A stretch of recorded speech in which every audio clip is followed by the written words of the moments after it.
G'day, Dan from ScreenAway here. Well, we've finally moved in. Over the last couple of weeks, we've been settling in. We're now fully operational and ready to rock and roll. Come with me, let me show you around.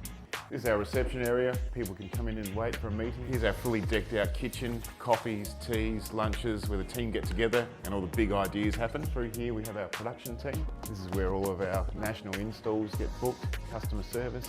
As you can see, we're still settling in a bit. Let me take you upstairs. And this is our top floor where we have our administration, our inquiries team and our finance team. As you can see, we haven't quite got our blinds installed yet, but looking forward to showing them next time.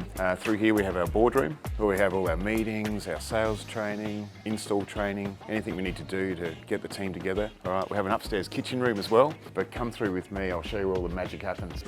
This is our manufacturing area. We've been operating at Tonsley for the last 2 weeks. Manufacturing is going really well with our ScreenAway blackout blinds, our Indiana range, our ViewTech, our retractable fly screens, which has just been launched. We're really proud to be Australian made, creating jobs for Australians, using local suppliers, and continuing to innovate in this Tonsley Innovation District